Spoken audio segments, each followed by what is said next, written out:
오늘은 지혜는 인간관계를 세운다. 지혜는 인간관계를 세운다라는 제목으로 하나님 말씀 증거하도록 하겠습니다. 성경은 분명히 지식과 지혜를 구분해서 사용하고 있습니다. 이건 세속 문화에서도 마찬가지라고 생각합니다. 소크라테스가 했던 얘기인데 지혜는 지식을 사용하는 기술이다. 그러니까 지식이 있고 지식을 잘 사용할 수 있는 능력이 지혜다. 이렇게 얘기를 했고 또 다른 동양적인 내용에서는 지혜는 거의 판단력입니다. 올바른 판단력을 갖고 있다. 성경의 내용을 보면 지식은 분석적인 것이고 지혜는 종합적인 것입니다. 종합이란 게 뭡니까? 마찬가지입니다. 실제로 사는 힘입니다. 우리 사는 건 종합적으로 살잖아요. 그러니까 사는 힘이 지혜다 이렇게 말할 수 있다는 것입니다. 이 지식과 지혜의 차이점이 무엇인지를 보여주는 고전적인 예화가 하나 있죠. 어떤 그 감옥에 간수가 있었고 죄수가 있었답니다. 간수가 이게 굉장히 마음이 좋은 사람이에요. 이 죄수가 계속해서 반복적으로 죄를 짓는 거에 대해서 안타까움이 있어서 도와주려고 그런 거죠. 보니까 글을 모르는 거예요. 이 사람이 너무 배우지 못하고 환경이 나쁘기 때문에 자꾸만 범죄를 저지르는구나. 그래서 감옥에 있는 동안에 열심히 글을 가르쳤답니다. 그래서 나중에 나갈 때는 감사하다는 얘기 듣고 이제 다시는 범죄치 않겠다. 그러고 나갔다는 것입니다. 얼마 있다가 다시 감옥에 들어왔습니다. 너무 답답하죠. 이렇게 열심히 재활했는데 왜 또 감옥에 들어왔나. 근데 죄목을 보니까 너무 재미있어요. 문서 위조죄. 그게 인간이라는 것입니다. 글을 알면 글을 아는 대로 죄를 짓고요. 글을 모르면 글을 모르는 대로 죄를 짓는다는 것입니다. 이게 무슨 얘기입니까? 지혜는 지식을 뛰어넘는다는 거예요. 그 바탕에 깔려있는 더 근본적인 게 지혜라는 것입니다. 지혜가 오늘 또 성경을 보니까 두 가지로 분석을 하는데 위로부터의 지혜가 있고 가짜 지혜가 있다. 오늘 가짜 지혜는 살피지 않겠습니다.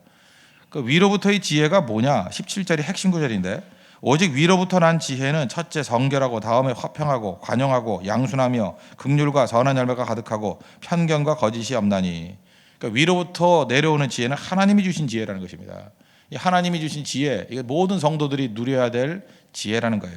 하나님이 주신 지혜를 갖는 하나님 백성이 되어야 된다.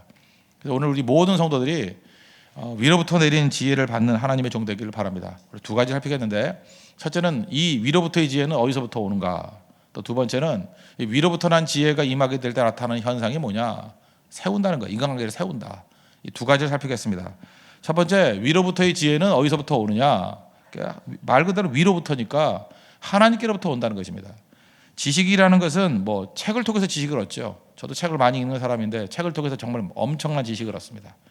또 요즘에는 인터넷 같은 것을 통해서 얄팍하지만 그래도 나름대로 폭넓게 지식을 얻을 수 있습니다. 또 중요한 건 스승이죠. 멘토를 통해서 정말 많은 지식을 얻을 수 있다는 것입니다. 그런데 위로부터의 지혜는 이런 것에서 얻을 수 없다는 것입니다. 위로부터의 지혜는 하나님께로부터 오는 것이다. 하나님께로부터 오는 것이기 때문에 위로부터의 지혜를 얻는 방법은 뭡니까? 기도라는 거예요. 기도.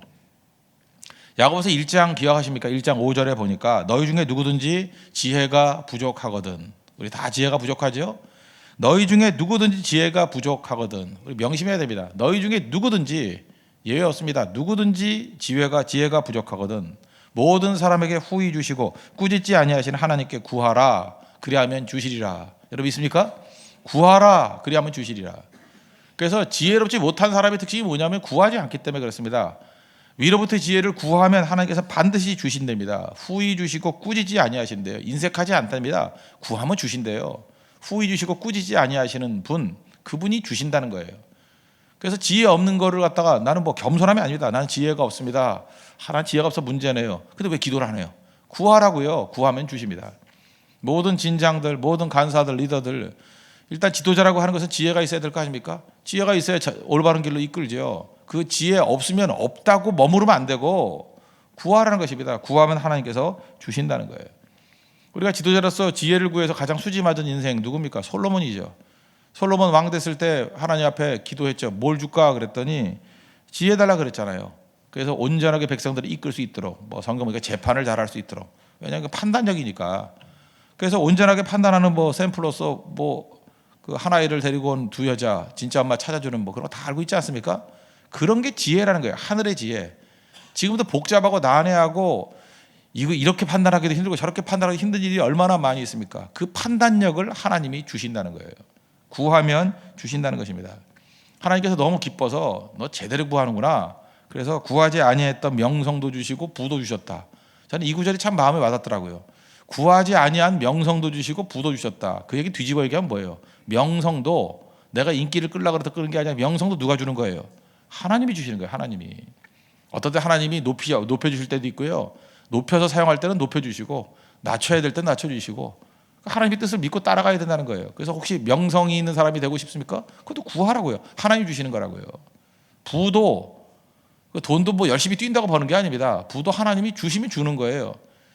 역대상 29장 12절 우리 암송했던 구절이죠. 부와 귀가 주께로 말미암고 또 주는 만물의 주제가 되사 손에 권세와 능력이 있사오니 모든 사람을 크게 하신가 또 강하게 하심이 주의 손에 있나이다. 그래서 괜히 시시껄렁하게 사람 찾아다닐 필요 하나도 없다는 것입니다. 모든 것의 뿌리, 모든 지혜의 뿌리, 명성의 뿌리, 부귀의 뿌리 하나님께 있다는 거예요. 하나님께 구하라는 것입니다. 사실은 이런 부와 귀는요, 이건 덤으로 얻는 거지, 이건 구해서 얻는 게 아닙니다. 하나님께 지혜를 구하십시오. 지혜. 하나님께 지혜를 구할 때 나머지는 덤으로 다 주시는 것이 될 수 있다는 것입니다. 우리 주변의 사람들을 보고 우리 자신 조금 웬만큼 신앙생활했던 사람은 다 알 것입니다. 열매를 거두는 일의 특징이 뭔지 아십니까? 뿌리에 다 기도가 있어요. 기도했던 것들은 다 열매가 있습니다. 반면에 크리스찬이지만 뭐 그래서는 안 되겠지만 어떤 때는 충동에 의해서 벌인 일들이 있습니다. 뭐 딱 얘기 듣고 난 다음에 되게 좋아 보인다. 어떤 너무 하고 싶고 그래서 기도 생략해 버리고 기도를 생략하거나 또는 기도를 형식적으로 하고 충동에 의해서 벌였던 일들은 분주하기만 해요. 막 분주한데 열매는 하나도 없습니다. 참 묘해요. 한번 우리 인생을 한번 복기해 보십시오. 충동을 했던 것 가운데 열매 거둔 거 있습니까? 거의 없어요. 뭐 충동은 다 나쁜 것 같아요. 충동, 구배, 충동은 다 유혹으로 연결되니까. 그런데 기도했던 것은 하나님께서 우리 인도해 주시지 않습니까? 그래서 기도했던 모든 것은 아무것도 없는 것 같이 보이는데 나중에 가면 결과물이 있어요. 열매가 있다고요. 그래서 조지 밀러는 아무것도 없는 사람 아니었습니까? 그런데 뭐 10,000명이 넘는 고아들을 섬기고 또 뭐 80이 넘을 때까지 어마어마한 사역을 했던 분 아닙니까? 이분이 입버릇같이 말하던 게 있어요. 원래 입버릇같이 말하다는 것은 중요하다는 거 아닙니까? 기도보다 앞서지 말라. 이게 조지 밀러의 유명한 얘기예요. 기도보다 앞서지 말라. 그러니까 맨 앞에 기도가 있어야 된다는 것입니다. 그래서 오늘 하루를 시작할 때도 새벽 기도를 시작하는 이유가 무엇입니까? 기도가 맨 앞에 있어야 된다는 거예요. 기도보다 앞서지 말라. 그래서 새벽 기도 한다는 것은 충동으로 살지 않는다라는 것과 똑같다는 것입니다. 기도하는 거죠. 그러니까 여러분 뭘 구하십니까? 문제 놓고 그런 지저분한 그 지엽적인 것들 구하지 말고 근본적인 걸 구하십시오. 위로부터의 지혜를 구하십시오. 지혜. 지혜만큼 중요한 건 없다는 거예요. 이건 판단력이기 때문에 종합이기 때문에 하나님 앞에 지혜를 구했을 때 주님께서 주신다는 것입니다. 조지 밀러는 아무것도 없는 사람이었고 원래는 독일 사람 아니잖아요. 이름이 조지 밀러. 독일 사람 같지 않습니까?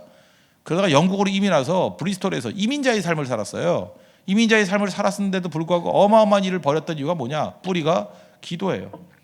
지금도 혹시 뿌리 없이 이렇게 뭐 지방에서 올라왔다거나 또는 외국에서 다시 뭐 들어왔다거나 뭐 그런 분 있지 않습니까? 그럴 때 좀 답답하잖아요. 뭐 사실은 고국이지만 또 고국 아닌 외국인도 계시겠지만 어떤 뿌리를 떠나서 오면 힘들잖아요. 그런데 그 힘든 사람이 한 시대의 전설적인 한 시대의 인물이 되었던 이유가 무엇이냐? 기도에 있습니다. 조지 밀러 그러면 뭐 5만 번 기도해서 5만 번 기도 응답 받았다면서요. 기도입니다. 기도가 이렇게 만든다는 거예요.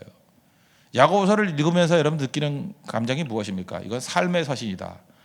원래 뭐 행위의 서신이다 그러는데 행위와 믿음하고 이렇게 혼돈하는 사람이 많아서 여기서 말하는 행위라는 것은 삶이거든요.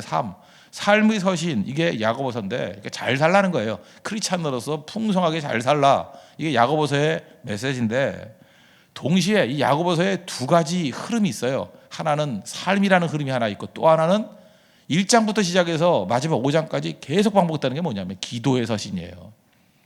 이 야고보는 예수님의 동생입니다. 육체적인 동생. 예수님의 동생 4명이 있었는데 첫 번째 동생이에요. 야고보. 그래서 초대교회 예루살렘 교회의 지도자였습니다. 야고보.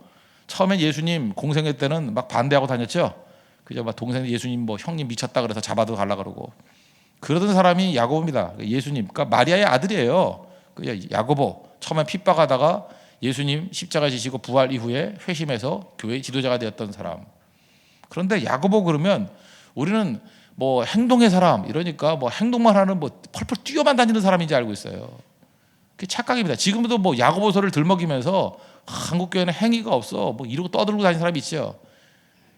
야고보를 배우려면 제대로 배우죠. 야고보의 원래 별명이 뭔지 알아요? 낙타 무릎이에요. 얼마나 기도를 많이 했는지 항상 무릎 꿇고 기도해가지고 무릎이 낙타같이 돼버렸대. 툭 튀어나와가지고. 그러니까 요즘 시라면 관절염이죠. 그죠? 관절염이 지속이 됐는데 그거를 뭐 제대로 치료 안 해가지고 이렇게 변형이 돼버린 거예요. 무릎이 변형이 될 정도로 기도했다는 것입니다. 관절이 다 상할 정도로. 별명이 낙타무릎이에요. 낙타무릎. 이 사람은 기도하는 사람이었습니다. 기도로부터 나오는 삶이에요. 기도하니까 하나님께서 주시는 지혜로 말미암아 이렇게 엎드려서 그 다음에 얻는 지혜로 살아가는 삶. 거기서 행동이 나오는 거지 그냥 구호와 슬로건 가지고 된 게 아니었다는 것입니다. 기도하는 사람은 기도는 과거가 아니라 그렇죠. 미래를 바라보고 기도하는 사람은 창조적입니다. 그리고 전체를 바라봅니다. 그래서 기도 없는 사람은 지도자의 자격이 없습니다. 왜냐? 지혜 없는 사람이기 때문에.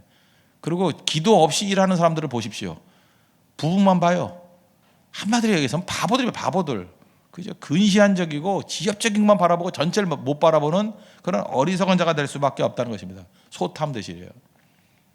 기도해야 우리가 작은 욕심 버리고요. 큰 걸 얻을 수 있습니다. 작은 거 욕심 부리다가 큰 거 잃어버리는 경우가 많이 있죠. 예를 들어서 이런 겁니다. 19세기에 영국 런던에 이상하게 그 산삼은 여기저기 나는 게 아니라 몰려서 난다 그러죠. 여기 한 뿌리 저기 한 뿌리 나는 게 아니라 산삼이 있는데 뒤져보면 거기 다 나는다는 거예요. 몰려서 납니다. 인제도 몰려나는 것 같아요. 19세기 말에 영국의 런던에서 그 훌륭한 목사님들이 다 몰려 있었습니다. 찰스 스펄전, 캠벨 모건, 그 다음에 F.E. 마이어 이렇게 세 분 목사님이 다 훌륭한 목사님이었어요. 다 설교도 잘하고 물론 제일 뭐 유명하고 그랬던 사람은 그 찰스 스펄전이겠죠. 스펄전이 헤브라피 교회, 그 메트로폴리탄 타버너클 그 큰 교회 짓기 이전에 그 헤브라피라는 교회 거기 사역할 때도 뭐 굉장했습니다. 원래 교회가 작으니까 사람들이 모여드니까 막 미어 터지고 뭐 그랬을 때였어요. 그리고 전설적인 뭐 웨스트민스터 교회의 캠벨 몰간 이거는 뭐 오래된 교회, 지금 영락교회 같은 데죠, 그죠? 그런 데서 사역을 아주 잘하시는 캠벨 몰간이 있었고. 그 다음에 그리스도교회 처치 오브 크라이스트라고 그리스도교회 F.E. 마이어. 이분은 좀 차분한 분이었고 이분도 탁월한 분이었지만 이분도 뭐 책도 많이 쓰고 그랬던 분이었지만 이 앞에 있는 두 분에 비해서는 명성이 좀 떨어지는 것 같아요. 그래서 캠벨 몰간 많이 들어봤죠. 찰스 스펄전 많이 들어봤죠. 그래서 F.E. 마이어 그러면 뭐 잘 모르는 사람도 있습니다. 그러나 이분도 굉장히 훌륭한 분이었어요. 그러니까 자기 눌리는 거죠. 내가 시대를 잘못 타고났다. 나 이게 쳐다만 보면 저거 미치겠다 진짜. 스펄전 보면 막 사람 미어 터지고 캠벨 몰간 보면 뭐 그저 굉장히 그 체계적인 성경 강의를 한다 그러고 자기도 나름대로 열심히 하는데도 불구하고 이렇게 맨날 넘버 3예요. 넘버 3 아픔 아십니까? 항상 넘버 3예요, 그죠? 넘버 3. 그래서 마음 가운데 자기도 모르게 그 시기심이 생기더라는 거예요. 시기심. 지금도 보면요, 남욕하는 사람들, 뭐 남욕하는데 동조하는 사람들, 남욕하는데 방조하는 사람들. 그거 전부 다 쪼다들입니다. 왜 그런지 알아요? 지가 잘나지 못하니까 맨날 그러는 거예요. 시기 질투하는 거라고. 그 자기가 얼마나 어리석은지를 만천하에 알리는 건데 역사에 남기는 건데 그걸 모르는 거죠. F.E. 마이어도 그런 길을 걸어갈 수 있었죠. 시기 질투심으로 막 공격하는 사람 슬슬 도와주고 방조하고 그럴 수 있었다고요. 그런데 이 F.E. 마이어에게는 하나님의 성령께서 도움을 주셨어요. 기도하는 마음을 주셨다고. 그걸 놓고 기도했답니다. 정직하게. 하나님, 내가 자꾸만 시기심이 생긴다 어떡하죠? 자꾸 마음이 잠깐만 우리 교회에 관심 가져야 되는데 잠깐 남의 교회가 보입니다. 저 어떡하죠? 간절히 기도하는 가운데 하나님이 성령께서 구하면 지혜를 주시죠. 지혜를 달라고 구했던 지혜를 주시는데 그 교회들을 위해서 축복하는 기도를 하게 됐다는 거예요. 그래서 그 헤브라피 교회를 위해서 찰스 스펄전을 위해서 기도하고 웨스트민스터 교회를 위해서 캠벨 몰간을 위해서 기도하고 막 기도하는 가운데 제일 중요한 게 뭐냐 하면 자기 마음 가운데 평화가 임하더래요. 이게 1차 응답이죠. 마음에 그렇게 괴롭던데 평화가 임하더래요. 평화가. 그리고 그 얼굴에 그 밝음이 있으니까 성도들도 기뻐하는 거죠. 그리고 결국 세 교회가 같이 부흥했답니다. 오늘 14절과 15절 보십시오. 이 마귀가 주는 마음은 시기심이거든요. 너희 마음속에 독한 시기와 다툼이 있으면 자랑하지 말라. 진리를 거스러 거짓말하지 말라. 이러한 지혜는 위로부터 내는 것이 아니라 그랬죠. 시기, 다툼, 이게 위로부터 온 게 아니라고요. 땅 위의 것이요, 정욕의 것이요, 귀신의 것이라고. 귀신적인 겁니다. 마귀적인 거라는 거예요. 그래서 많은 사람들이 하나님의 종임을 자처하면서 결국은 마귀적인 행동만 한다고요. 귀신적인 거. 그러니까 여러분 마음 가운데 갈등이 있을 때마다 위로부터 지혜를 구하십시오. 위로부터 지혜는 하나님이 주시는 거예요.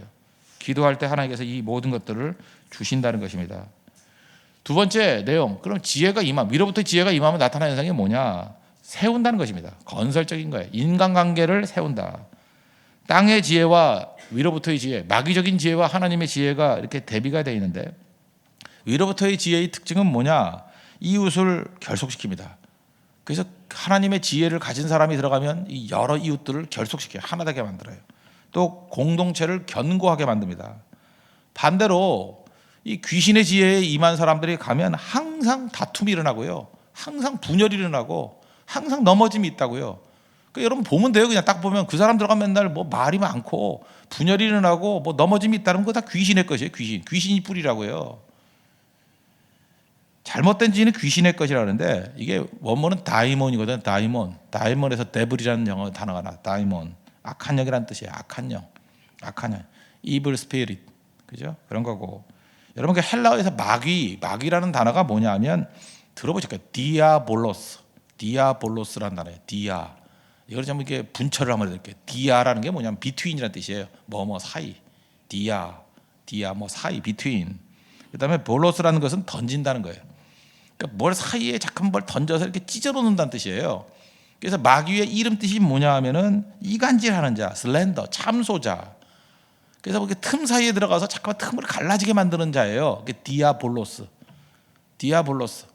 그래서 어떤 사람 얘기를 들어보면 이 마귀로부터 온 사람의 특징이 뭐냐면, 그 사람 툭 얘기를 들으면 사이가 갈라지게 만들어요. 그래서 목사와 교인 사이가 갈라지게 만들고, 교인과 교인 사이가 갈라지게 만들고, 노동자와 사용자가 갈라지게 만들고, 공동체가 갈라지게 만들고, 심지어 가족이 갈라지게 만들고, 그래서 결국은 아수라장이 되게 만들어 버린다는 거예요. 그럴 때 미소 짓고 있는 자가 있죠. 누구예요? 디아볼로스. 마귀, 슬렌더거든요. 참소자. 그러니까 마귀는 참소한 자래요. 이간질하는 사람들. 그래서 마귀가 우리 가운데 역사하게 되면 특유의 능력을 발휘합니다. 이간의 왕이 돼요. 왜요? 그 마귀로부터 오는 엄청난 능력이거든요. 마귀가 막 기름 부어주는 거예요. 마귀의 능력을. 그러면 최고의 이간자가 된다는 것입니다. 시기와 다툼이 일어나게 된다. 반대로 위로부터의 지혜, 하나님의 지혜가 임하게 되면 17절이죠. 다시 한번 보십시오. 첫째 정결하고, 다음에 화평하고, 관용하고, 양순하고, 긍휼과 선한 열매가 가득하고, 평강과 지혜, 거짓이 없나니. 하나님의 지혜가 임하게 되면 이게 세우게 되는데, 이 세우게 되는 그 과정들을 보면 제일 먼저는요, 그 하나님의 지혜가 행사되는 우리 마음이 깨끗해져요. 우리 마음이 아주 깨끗해진다고요. 마음이 깨끗해지는 거, 그게 성결이죠. 그 다음에 평화가 와요. 내 마음에 절대 평화가 온다고. 평화가 오고. 그래서 세 번째 용납, 다른 사람들을 영접을 해요. 영접하는 영성이 임하게 돼요. 그 다음에 양순이라는 게 뭡니까? 모든 분의 gentle at all times, 모든 시기 가운데 다 젠틀해요. 젠틀맨이 된다고. 신사적이 돼요. 더럽고 야비한 짓 안 한다는 거예요. 예, 그리고 그 다음에 뭐 긍휼, 그죠? 긍휼이 넘쳐나게 된다. 긍휼이라는 것은 은혜하고 긍휼하고 좀 차이점이 있는데, 은혜는 자격 없는 자에게 주는 호의고요. 긍휼은 저주받아 마땅할 사람을 불쌍히 여기는 마음. 그래서 긍휼하고 가장 비슷한 단어는 스프랑크니조마이, 불쌍히 여기는 거. 그래서 이 긍휼은요, 이 은혜보다 좀 더 강조되는 게 뭐냐면 행동이 강조되어 있습니다. 그래서 행동이 강조되어 있어서 그러니까 full of mercy 이렇게 표현돼요. full of mercy. 그러니까 자비가 넘쳐나는 거죠. 행동으로. 그래서 선한 사마리아 사람이 자기 것 다 쏟아 부으면서 강도 만난 사람을 도와주지 않습니까? 그런 행동이 있죠. 그게 긍휼이라는 거예요. 그래서 위로부터의 지혜, 이런 것들이 다 임하게 되면 어떤 일이 벌어집니까? 내 자신의 평화가 임하고, 그 다음에 공동체를 세워요. 이거 목록 다 외울 것도 없습니다. 그죠? 이거 외우라고 되는 게 아니고, 하나님의 성령께서 주시는 위로부터의 지혜가 임하게 되면 세운다니까요. 그래서 그 사람이 들어가면 세워요. 어떻게 세우죠? 먼저 답답한, 무너진 부분이 있어요. 그럼 우리가 지혜가 없잖아요. 하나님께 엎드려 구하십시오. 낙타무릎이 되십시오. 하나님 지혜를 주십시오. 그러면 하나님께서 그때 성결함이 필요한 공동체가 있죠. 그러면 성결함을 통해서 하나 되게 만들고요. 화평이 필요한 공동체가 있죠. 화평을 주셔요. 절대 화평. 야, 이제 이상하게 당신이 서고 난 다음부터 우리 마음 가운데 다 평화가 임하게 됐어요. 갈등이 다 사라져 버렸어요. 그런 게 있고요. 또 어떤 때는 관용이 필요할 때가 있죠. 그럼 사람 갖다 이렇게 받아들여 줄 때가 있어요. 받아들여 주는 거. 또 어떤 때는 그 양순함이 필요할 때가 있지 않습니까? 그때는 gentle at all times. 모든 시간에 이렇게 젠틀하게 사람들을 만들어 버리는 능력이 임한다고요. 이 위로부터 지혜예요. 하나님의 지혜를 구할 줄 알아야 된다는 것입니다. 그래서 위로부터 지혜가 임하게 되면 사람들이 살고 있는 공동체가 세워지게 된다는 것입니다. 쓰러져 있는 영혼들이 일어서게 된다는 것입니다. 그리고 제일 먼저 내 자신이 성결과 화평이라 그러죠. 내가 깨끗해지고 평화를 누리게 된다는 것입니다. 이게 위로부터의 지혜예요. 그래서 교회는 위로부터의 지혜에 의해서 이끌려가야 됩니다. 그럼 모든 사람을 세우는 권능이 임하게 된다는 거예요. 그러니까 요약하면 뭡니까?